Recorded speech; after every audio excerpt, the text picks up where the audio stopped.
Welcome to RAC Rally Report for the final time on the last day of the Roger Albert Clark Rally. We're not live because by now we're all on our way home and we're going to have massive rally blues tomorrow, aren't we? But we wanted to do one final show to bring you a roundup of action and to cram in some last features that we've been filming for you during the last 5 days on the RAC Rally. Coming up in tonight's final show, we've got a competition for you to win a scale model of Seb Perez's Amigos Lancia Stratos. Don't miss that. We've got a roundup of the last 5 days of action. It'll be brief. There's nothing harder than having to cram 5 days of epic action into a few minutes, but there will be a DVD coming out after the event. Stay tuned to the Roger Albert Clark social media channels for news on that. We'll have more special features of the cars and the crews that have made this year's event so special tonight.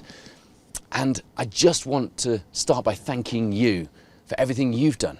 You see, the real stars of this show are our competitors, our drivers, co-drivers, and their teams of mechanics, helping to get them through this grueling event. They've provided the entertainment. We've just had the privilege of telling the story. But you guys, well, you brought the passion and you made this thoroughly enjoyable. We have loved every minute. I would go as far as saying for every single member of our special stage and the MCR Motorsport Media team, this has been one of the most memorable rally events we've ever done. And that is in a large part thanks to the passion and enthusiasm that you shared with us. Now, one thing we love nothing more than to do at special stage, we don't often get a chance to do it, especially on a busy event when co-drivers are so busy with so much to do, is feature our co-drivers. And we picked a co-driver that needs no introduction, a man who we are very lucky to be able to share our rally stages with. His CV is probably one of the longest, most distinguished out there. And he's still out with an absolute legend of the sport, Mike Reid, one of the Yorkshire Rally Mafia. I am, of course, talking about John Millington. It's always an honour to speak to these legends of our sport. And we caught up with him before the rally even began last Wednesday to get his thoughts on this concept of bringing back some of the legendary elements of the RAC Rally and packaging them into a new modern version here on the Roger Albert Clark. We can't do a feature on co-drivers here at the Roger Albert Clark Rally without talking to one of our star co-drivers and a man who we're very lucky to still see out competing. You have done an awful lot of RAC rallying in your time, John Millington. Yes, you're absolutely right. I have, unfortunately. And some of the names that appear on your CV are the sort of names that people put in a roll call of rally legends, which puts you right among them. And you must have so many incredible stories. I love the stories of the 70s and the 80s in the RAC. Yeah, I mean, I've been very, very lucky, very fortunate that a lot of guys have asked me to go. But if you notice, they only asked me once. They never asked me back again afterwards. But no, I've been very lucky. I've had some fabulous drives on this event, both in the old days when it was off maps and then obviously in the new, what we call now the Roger Albert Clark, the RAC. As a co-driver, I know, having spoken to a few of your fellow co-drivers on the build-up to this event, how much work goes into the preparation. How does that differ to the old days when you were on maps? Because the co-drivers had to do a lot of the management in those days as well, didn't they, with the service halts and all the scheduling? Yeah, well, you don't have to do the service halt, but for example, these pace notes, I've gone through them all 5 times, which really annoys my wife. That's fine. Yeah, she knows you're talking about her. It really annoys my wife because I sit in the front room and read the notes out. If that's Malcolm Wilson calling, you're allowed to answer it, by the way. No, I don't think it will be unless it's a rude call. Not these days. Yeah. No, and it's just homework to do before you set off, because it's all right, you've got the notes, you've got the DVD, you can read them, but it's just knowing like what's coming next, how long you've got to go in the stage, because at the end of the day, the last stage, if you don't pace yourself correctly, you are going to go really quick for the first 10 mile and then it's just going to fall off and you're just going to crawl through at the end. Yeah, a lot of the guys here will not have done a stage that long in their entire careers. You've done a fair few of that ilk back in the day, and Mike will have done a few as well, I'm sure. Yeah. Well, I remember doing the RAC when they did the 40-mile one in Dolby, and that was a similar exercise to this, but that was on maps. so that was slightly different. And it was in your backyard. It certainly was, yes. I could understand the marshals. Are you excited, most importantly? Because, you know, the excitement around here, for me, I feel like a 4-year-old again, stood with my dad watching rally cars. I mean, it's incredible when you walk around here. The number of cars, the quality of the cars, the people, it's just unbelievable. I mean, Colin has done an absolutely super job to actually drag this event up to where it is now. And I think, without any word of a lie, this is now the UK's WRC event. I'm not going to argue with that. Good luck. Thank you very much. Thanks a lot. We've been bringing you rally coverage for nearly 15 years now, and I still fanboy. As you can see, it's a real honour to speak to legends of our sport like John. So thank you very much to John for joining us when he was probably at his most busy preparing for the start of the RAC Rally. Now, we know that Lancia Stratos, Sarah Perez's Amigos Stratos, has really captured your imagination. I'd go as far as to say it's probably, for most of you, your favourite car. It's been so good to see that car back on the stages, hasn't it? And what a story, what a chapter in modern British rallying history that we've written with Seb and Gary out in that car. We thought you might fancy a souvenir of the 2023 Roger Albert Clark Rally. So rally-models.co.uk have lined up a very nice scale model of Seb Perez's Lancia Stratos. In fact, no, it's not very nice, it's epic. And you could win it. All you've got to do is go to the Special Stage Rally Video Facebook page and post your favourite photo that sums up your Roger Albert Clark Rally experience. Now, it doesn't have to be an experience that you had by the side of the stages here. It could be. You could have been marshalling, you could have been competing. You could have been one of the hard-working army of volunteers, 1,600 of them helping this event run. But you might also have been watching from home. We've had loads of your photos watching at home, and we've loved every one of them. We will pick one that we think best sums up the Roger Albert Clark Rally experience. I have no idea what our brief for that will be. It'll just be something that makes us all go, yeah, that's it. And you'll win the model Lancia Stratos. It's as simple as that. Head to the Special Stage Rally Video page on Facebook now to enter. Now, that Stratos has a very nice soundtrack, and you know what? A few times this week, some of you have criticised us presenters for talking over it. That's the name of the game. Comes with the territory. But we thought we'd leave you with just pure sound from that high-revving, screaming Alfa Romeo V6. And boy, did it sound good, echoing between the trees and in the valleys of Wales, Scotland and Northern England on this year's RAC Rally. Get those speakers up and enjoy.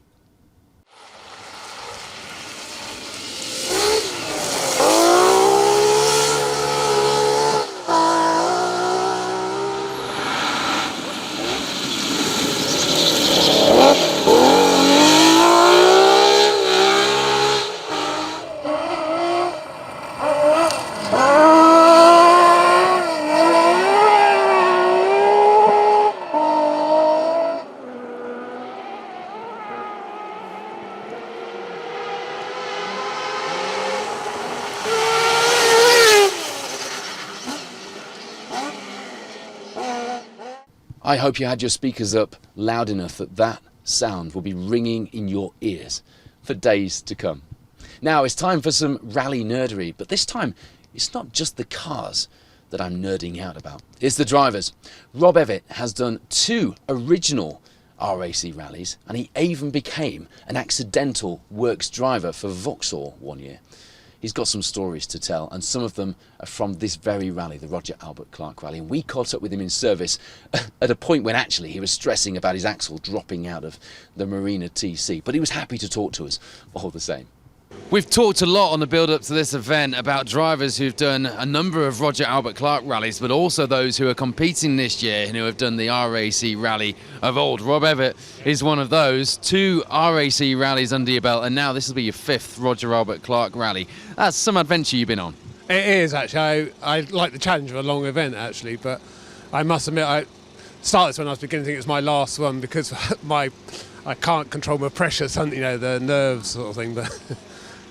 I this do enjoy this challenge of it, yeah. this is a fabulous looking thing. I mean, Team Unipart, I remember when they used to make these little plastic plates with the marinas on, didn't they? That you used to be able to buy in garages. And, you know, was it an actual colour scheme on one of these Marina TCs?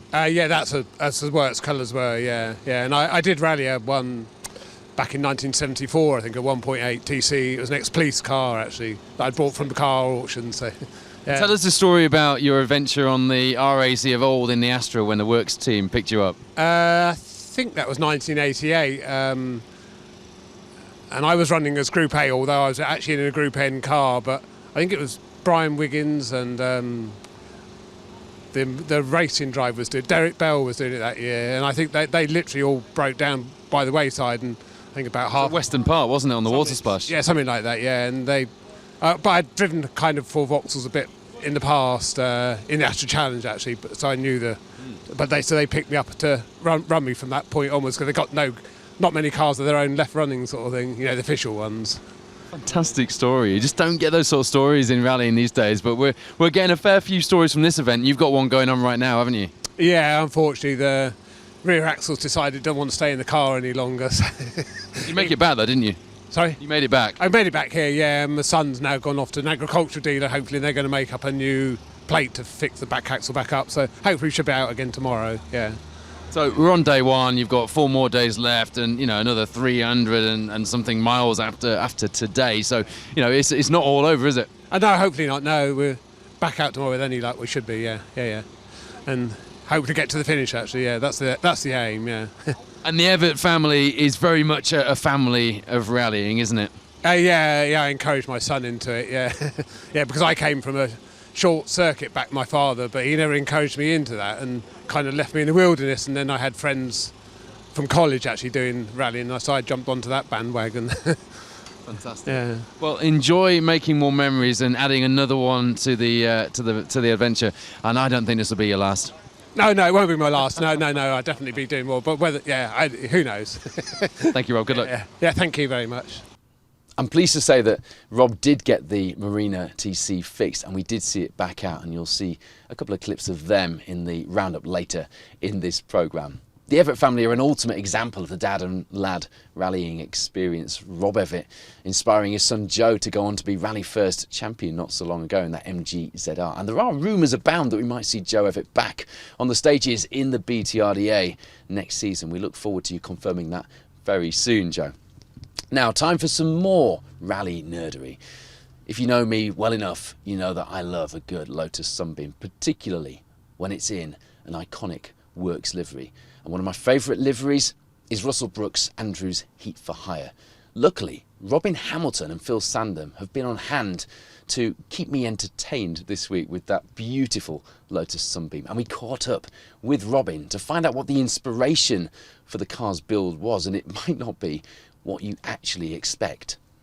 You can't think of the RAC rally without thinking of Russell Brooks, and Robin Hamilton's absolutely gorgeous Lotus Sunbeam really brings back some of those memories, as does the race suit. I love this. And there's no guessing as to who your favourite rally driver was back in the day. I loved all the Talbot Sunbeams. Tony Pond was probably my favourite one, but Russell Brooks, equal, absolutely brilliant. But what made you go for the Andrews Heat for Hire style colour scheme then? Well, it's in the colours of my sponsor, which is Gleaner. So we thought we'll do it in that colour and put Gleaner instead of Andrews. That was me hoping for poetry, but actually it was a very practical reason, which equally is fascinating. It does look really cool, and I've seen a lot of people stopping to take photos of it, because this reminds us why we're here. The Roger Albert Clark Rally is as much about building the legends of the modern era, but the RAC and people like Russell Brooks and the colour schemes of these cars really capture people's imagination, didn't they? They do, aye. It's an iconic car. Like I say, last night everybody was going crazy for it, even on the start ramp. Really impressed how many people turned out to see us. So. Incredible, wasn't it, that atmosphere last night? It was absolutely unbelievable. And if the whole rally's like that, bring it on. So tell us about your fascination with the Sunbeam Lotus, because obviously Robin Eyre Mansell with the Avenger really kick-started that for Roots Group, and then they needed something that would go up against the Escorts, and ultimately in '81 the Lotus Sunbeam stole that manufacturer's crown. They succeeded, didn't they? They just had a sweet spot, I think. They bought the right car, put the right engine in it, This is actually a Watts engine that Phil Davison done for me. He was the original Watts engine builder. It's absolutely phenomenal. It pulls like a train, handles great, and I love driving it, so that's it. I recently drove one of the works replica cars that Jim Little has bolted together, and there's just something about that dashboard and the way that these cars look with that flat bonnet in front of you. Basically an Avenger with a chopped off rear end, but A wee square car that goes round corners, great, you know. And you're looking at the side windows all the time. Can't have any more fun in the car.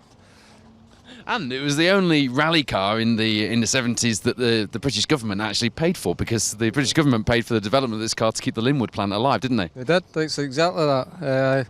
The history of these wee cars, they came from Scotland. The shells were built in Scotland, they were shipped down to England, and then they were converted into the Lotus. And they sold loads of them apparently. They were a good seller.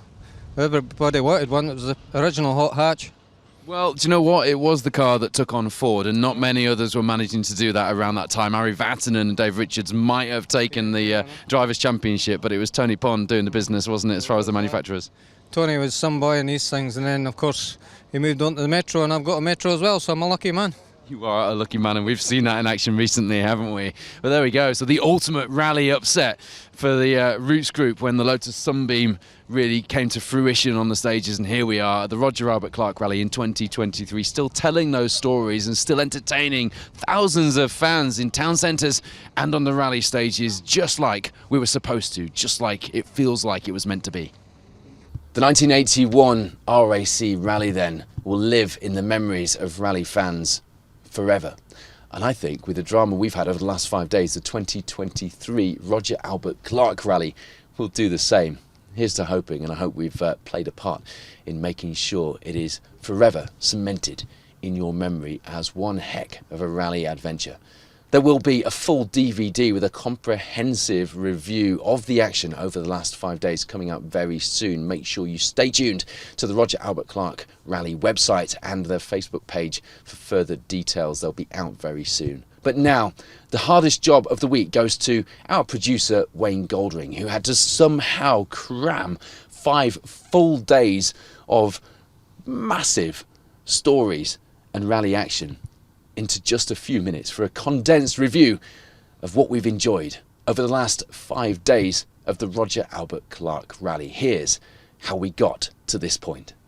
When it comes to the competition, the drama, the pure adventure, the 2023 edition of this event gave us all that and more throughout an epic 5 days of rallying.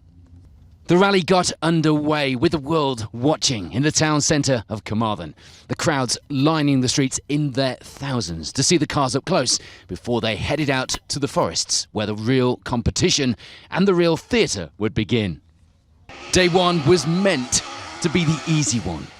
Bed our competitors in for a long week of rallying ahead. 38 miles that should have just been a walk in the park. That wasn't the case out on the stages. The lead changing hands a number of times. Eventually, it'd be Austin Price, Rodri Evans coming out on top by the end of the opening day, with plenty falling by the wayside.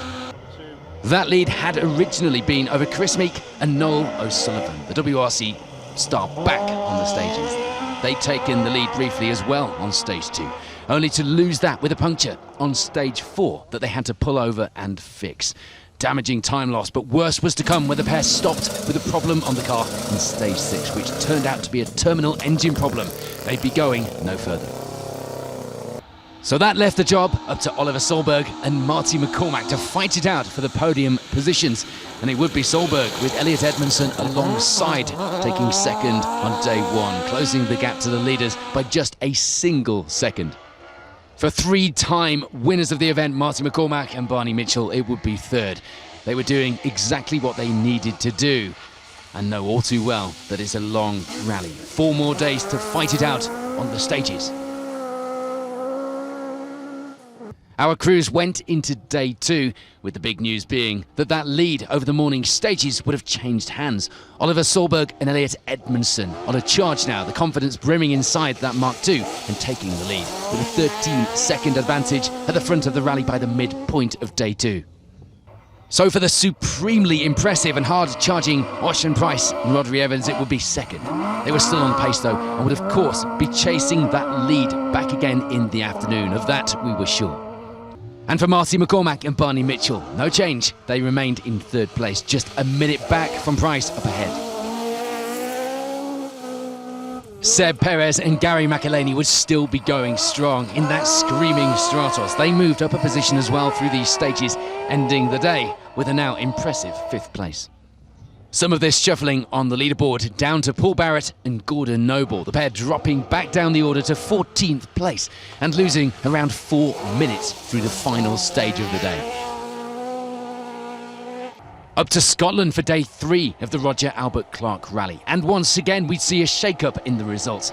But after taking the lead on the previous day, it would be Oliver Solberg and Elliot Edmondson managing things out front and holding on to that lead throughout the 3rd day of this grueling challenge. That lead would become somewhat more comfortable with the loss of Ocean Price and Rhodri Evans. Frustratingly for the pair, they were having issues and would be losing oil from the Escort, as you could see from the smoke here on the 2nd stage of the day. Bitter disappointment for the Welshmen. That left Marty McCormack and Barney Mitchell and their game plan to pick up the position left, moving into 2nd. A big part of the results in a marathon event like this is being there, managing your own rally, staying out of trouble and seeing what happens around you. Things were looking up for Jason Pritchard and Phil Clark after a frustrating few days. They'd now be 3rd, losing a little time with a small off on the morning loop of stages, but nothing too damaging as far as the leaderboard was concerned. Just 30 seconds lost while the spectators got them back on the road. True RAC rally style. It was tough going in the little Stratos. Seb Perez and Gary McElhaney would be enjoying some drama of their own, enjoying not exactly the right word. That drama coming in the form of a broken radiator. But the Dansport team had it in hand, getting the car sorted by the side of the road before it became an issue on the stages. The Stratos pair lying in 4th place for now and looking good. Chasing down that little Italian though would be the Escort of Cahan McCourt and Liam Moynihan. They'd be seeing that 32 seconds ahead of them as a challenge, a bit of red mist, if you like, to see if they could gain a position on merit going into the next leg of the event in England.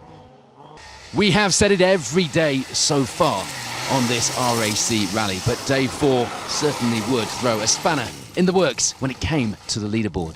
The first miles in Killer Kielder wouldn't take any prisoners, with a number of crews going off the road, either retiring or spending a lengthy amount of time in those notorious Killer Kielder ditches.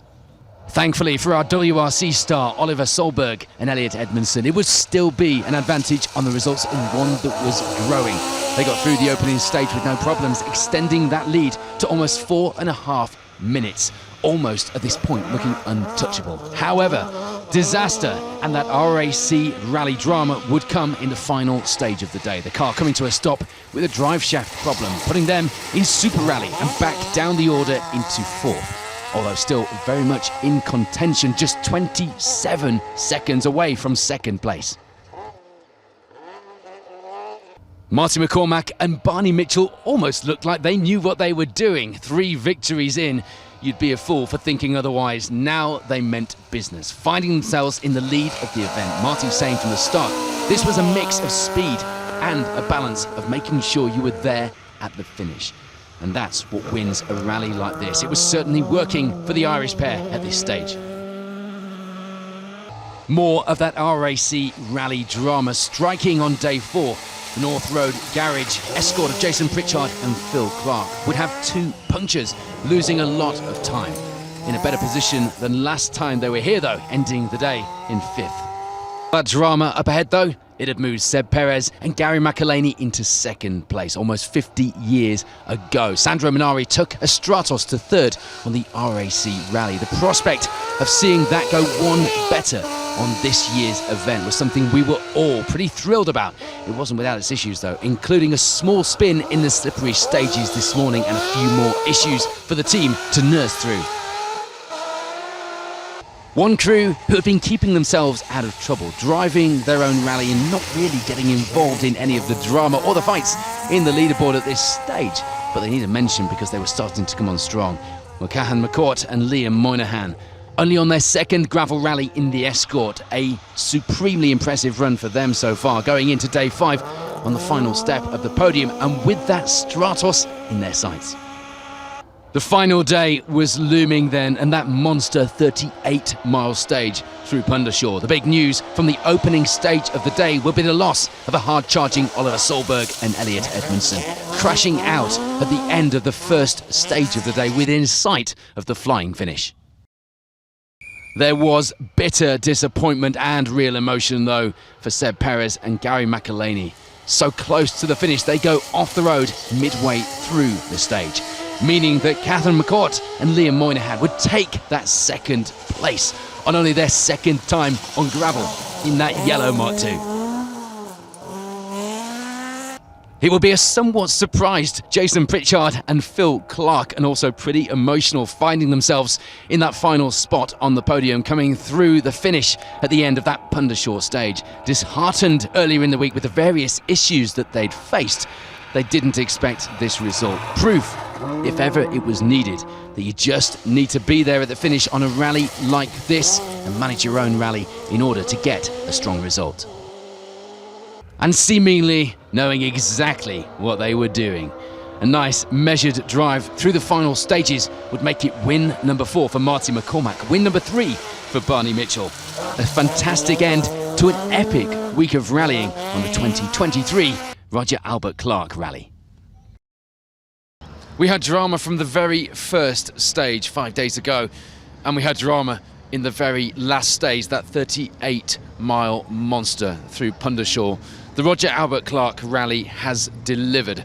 RAC Rally in spirit, and as Chris Ingram has just said on social media, one of the best rallies in the world. Who could disagree? Martin McCormack seemingly knew what he was doing. The Irish seemingly are taking over, and Jason Pritchard has finally got a smile on his face following Catherine McCourt home in 3rd place. What a day it has been. No one could have predicted it. And you guys have been enjoying this rally all over the place, at work, at schools, at home, and out here on the stages as well, across this epic 5-day rally adventure. Here are some more of your photos that you've been sending in. We have loved them. They've been a real highlight of the week for us. Looking through your photos, watching your videos, putting your fan cam in our coverage here at the RAC Rally. Thank you so much. These photos are wonderful. Even some of my family in there enjoying watching Daddy out here on the RAC Rally. Who would have thought back when I was a 4-year-old watching rallying by the side of the stage, I could have been here telling this story with Phil Bramwell, Matt Cotton and the rest of the team here. Congratulations to Colin Heppenstall and his hard-working team. Thank you and congratulations also to the 1,600 or so army of volunteers, the marshals, the organisers, everybody who has helped to make this such a success. What an absolutely incredible rally this has been. It'll take some time to process and reflect on what we have all just seen, but one thing is for certain. The RAC Rally is well and truly at the front of everybody's minds right now, and I think it's going to stay there. Thank you to everybody watching at home. For now, have a great Christmas. Let's reflect on what we saw this week, and we'll see you very soon. Thank you for watching.